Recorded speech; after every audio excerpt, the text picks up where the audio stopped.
you to be willing to do it. So after getting over the shock of my 13-year-old daughter thinking I was normal, you know, I really thought about what she said. You know, we live in a democracy. It only works if people are willing to step up and serve. You know, whether they serve for 1 term or 3 terms.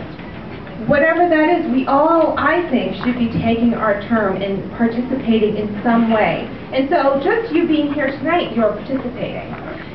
But it's important to be willing to stand up and say, I'm willing to go through some of these shenanigans to try to serve and to get something done. And I will eventually step aside when the time is right and have somebody else come in and do their term.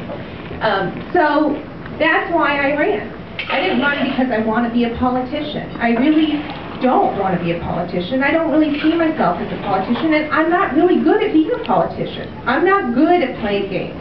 I go to committee hearings. I go to all my committee hearings.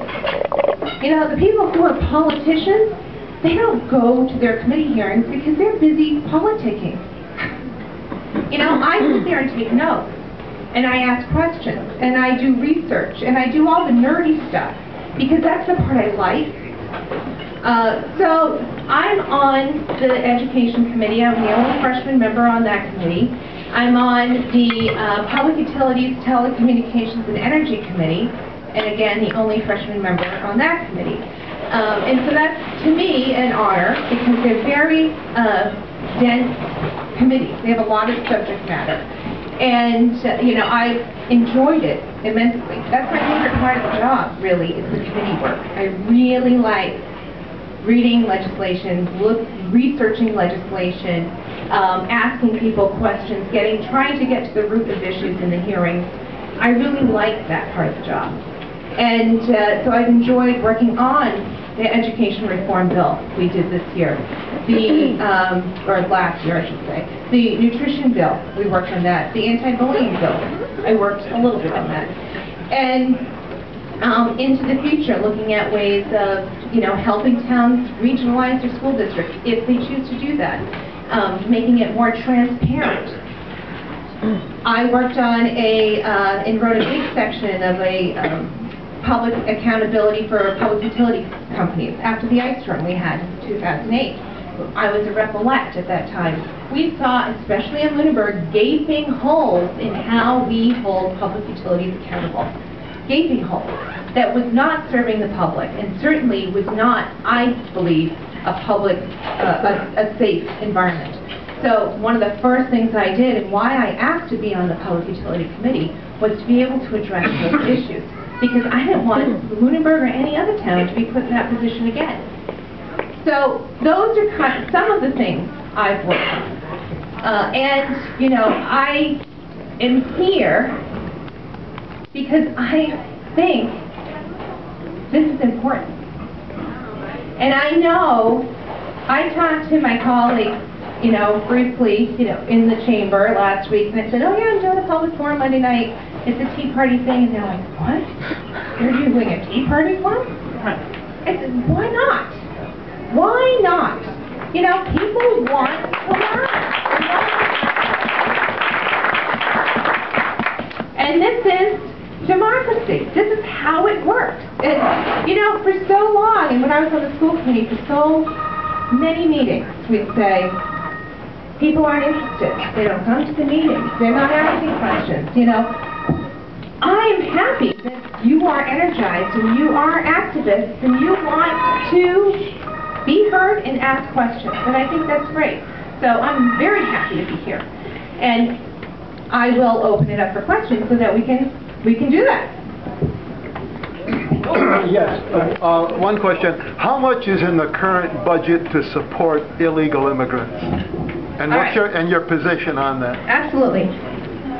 Yeah, I will. I was going to just do that. So the question was, how much is in the budget to support illegal immigrants, and what is my position on it? My position is, and this is for the record, because there's been, I know the press has not necessarily reported this accurately, I do not believe illegal immigrants should get public services.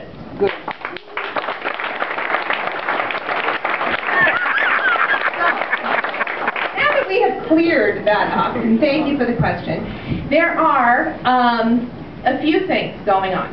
One is, in the budget, we passed a bill addressing this and ensuring that not only what we're doing in regulation, but additional things like using the SAVE system to look at its immigration database to check people's immigration status, that we plug that in where it should be in law, so that even though some of this is already in regulation, we want to ensure that it can't be changed without significant public input.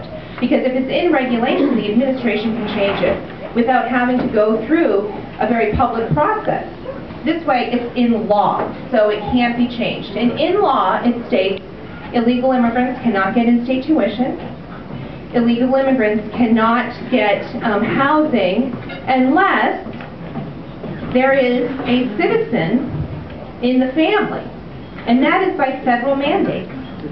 So even though, you know, we have talked about barring all illegal immigrants from housing, we are mandated by the federal government, if there's a citizen in the family, to provide emergency housing and housing if there is a citizen in the family. So we don't have the choice to change that. We're mandated. Right. I'm getting to that part. I'm hearing it. K through 12 public education, we are mandated by the federal government again. So those are the two areas. And emergency health care. So if somebody has a heart attack and they're brought into the emergency room, you can't, like, check their immigration status while they're on the gurney. You know, you're supposed to treat them.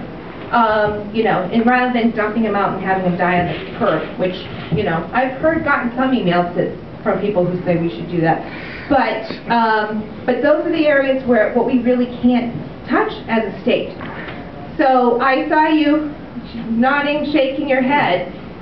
We all need to be urging our federal lawmakers to address this issue. And I have co-sponsored resolutions in the legislature saying exactly that. Do your job, federal government, and deal with this issue. Because there are many areas where our hands are tied. So there was an amendment, and there was a lot of discussion about an amendment back during the House budget by Jeff Perry, who's a representative for Sandwich. And that amendment was very difficult because it was so poorly written.